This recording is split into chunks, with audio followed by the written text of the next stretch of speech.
Hey everyone, thanks for joining here with Justin. I want to introduce what we're going to be doing here on a kind of bi-weekly basis. Today, we're going to learn more about Justin, his crypto background, and of course, the origination story for CoinSmart. And then going forward, talk about CoinSmart, how CoinSmart's different, answer a bunch of questions. And please, if you've got any, drop them below. We'll make sure it gets in here. But first things first, Justin, how are you?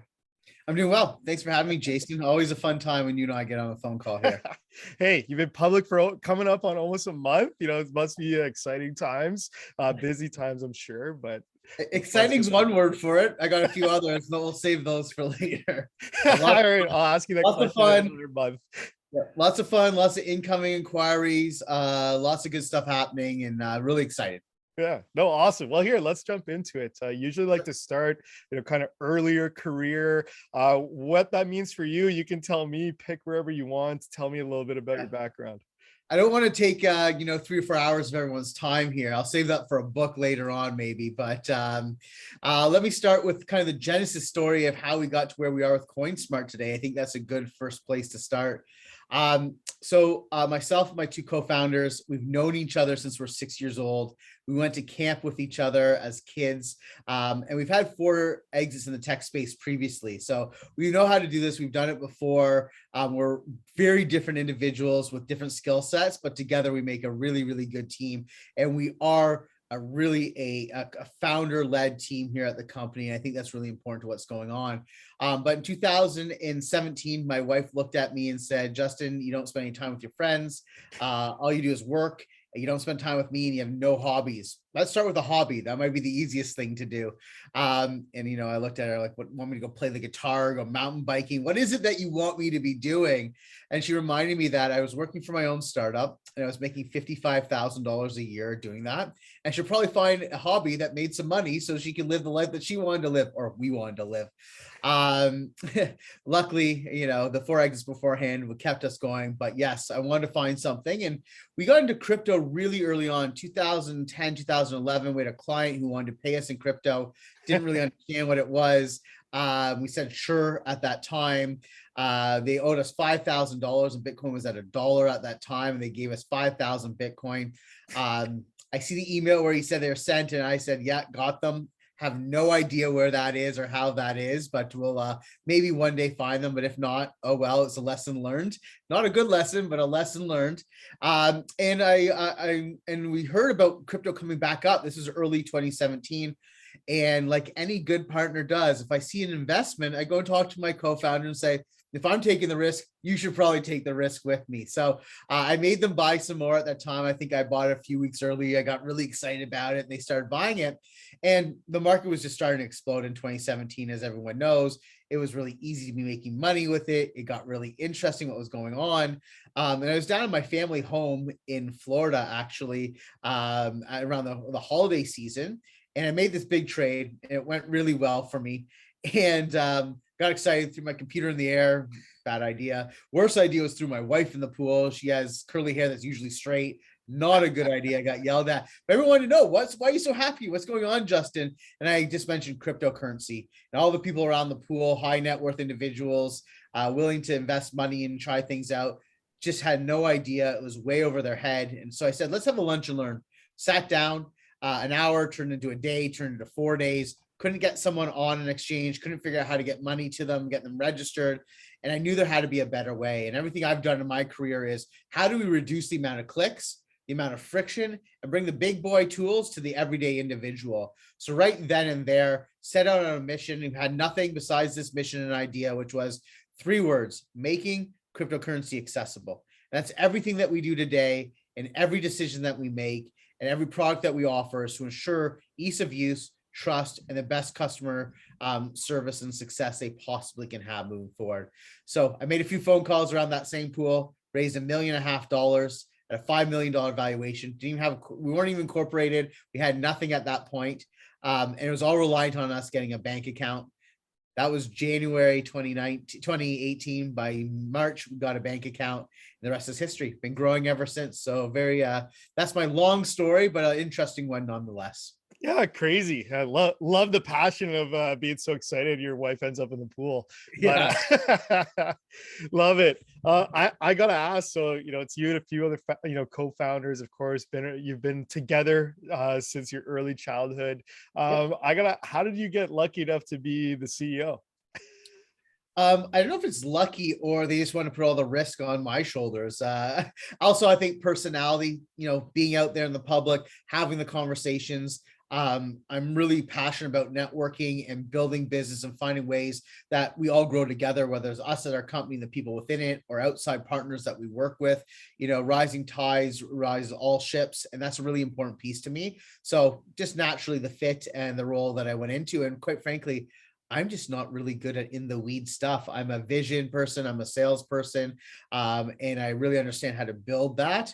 But I need the people better than me. And that's what I do. I build teams of people who are better than me at everything that they do so that I'm the least smart person in the room and we can grow much better than it would be if I was trying to do it all. So that's why.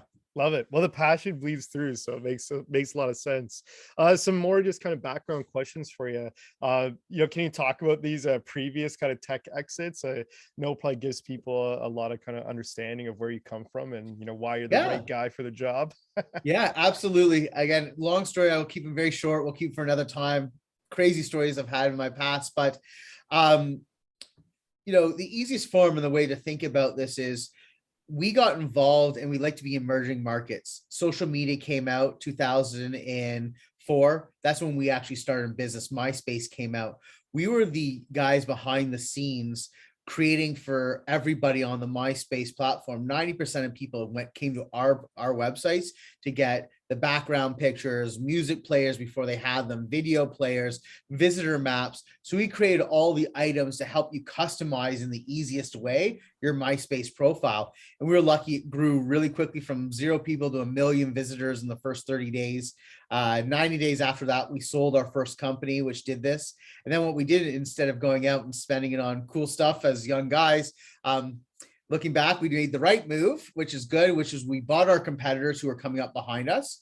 And we had an advantage in the space where our advertisers that we worked with, we were part of a very exclusive network where we got 10x what other advertisers would pay. So I bought these guys at 2 times their revenue, put on my 10x revenue right out of the bat, and then luckily 9 months later, sold that roll up as well.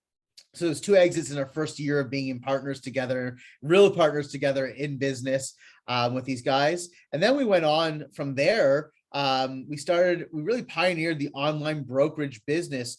There wasn't such thing as someone going out and selling your website like we had before. It would be a traditional business broker, and they had no idea of the internet.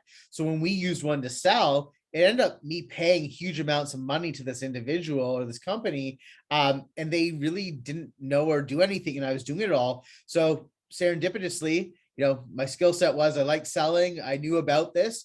We started WeSellYourSite.com, which was the first internet brokerage, boutique brokerage. It wasn't a marketplace. This was us. We sold it. We did due diligence, the contracting, the whole piece of it. And we sold about 100 plus of other people's businesses doing that. Then eventually we sold that business when we got back into what we were doing, which was starting startups. And that's what led me to start the company with these guys called Needles.com. Needles was a great business while it lasted. Unfortunately, it didn't succeed as much as we wanted to, but crazy time. The first 24 hours of launching that business, we did $500,000 in revenue. We grew to be the largest digital agency in the world based on customer count. We had 30,000 customers, and we did that with 20 team members because it was all through automation and artificial intelligence. But it was all predicated, I should say, on the Facebook ecosystem. And when they went through their troubles of Cambridge Analytica and then reduction of data, it really, really was a downward spiral from us from there, where we couldn't provide the tools and automate what we wanted to do for a prolonged period of time. And it never really came back. So eventually, COVID being the nail in the coffin per se, when everyone was taking their budgets out of advertising, and we built our product for the small guys. We're bringing big boy tools again, like we did in crypto, to the everyday individual. the money dried up and it just didn't make sense. And it was time for us to move on from there. So, while there's some successes, obviously some failures that happen at that go along, that's all part of the learning process and gets us to where we are today, in a really exciting time and an exciting ecosystem in an emerging market. Yeah, well, it's awesome. And you get to see so many different businesses take a lot of learnings from their failures or just their businesses, which is awesome. And I'm imagining, it's 2010, 2011, and, guys are like, hey, I want to be able to pay you in Bitcoin, but also accept Bitcoin and this and that. And you're like just diving in head first. So awesome. Well, back then we're like, what is this internet magical money that we keep people are creating? We looked at it and it seemed all, but people told me, and I guess I maybe should have listened earlier. Who knows where we'd be today, but very happy with the path that we have taken. And the way that we're going with CoinSmart was the right way, regulatory first. And those are things we'll talk about, I'm sure, in the future. My last question for you, as the CEO of CoinSmart, what does your day-to-day, week-to-week look like? I know public for a week, give me the CEO role as it stands now. Well, listen, I'm trying to maintain my cadence with my team, ensuring that vision's happening. But really, what I've been learning over the last 3 weeks, and it's the right thing, and maybe should have learned it earlier, is stepping back from that day-to-day, the in the weeds sort of stuff, making sure that we have the right team members in the right places and they're going along the right paths, getting the feedback loop going on from them, but really spending more of my time looking at potential investment opportunities, acquisition opportunities, speaking with people like yourselves to become awareness to what we're doing. Because if you really take a good look at us and where we are on the market today, and I don't know when we're talking today versus when this video will come out, but we're quite, undervalued for where we are, for our revenue, for our growth, for our jurisdictions, for our licensing, us versus our market comparables. If people go take a good look at that, they'll know that this is a great opportunity right now. Some really good blue skies ahead of us, and we're excited. So I'm really about telling that story and getting in front of the right people right now. Yeah, no, awesome. Well, love it. And obviously, thanks for taking the time to do little videos like these. I know a lot of people are going to appreciate it. And I want to invite Absolutely. anyone who has made it this far, if you've got questions, about crypto in general, about CoinSmart, you name it, drop it below. I'm sure we'll do some pretty interesting Q&As. But Justin, thanks so much for joining. Yeah, bring the hard questions to everybody. This is what we're here about. You want to know, I'm here to help. Thank you, everyone. Appreciate it. Thanks, Jason. We'll talk soon. Awesome.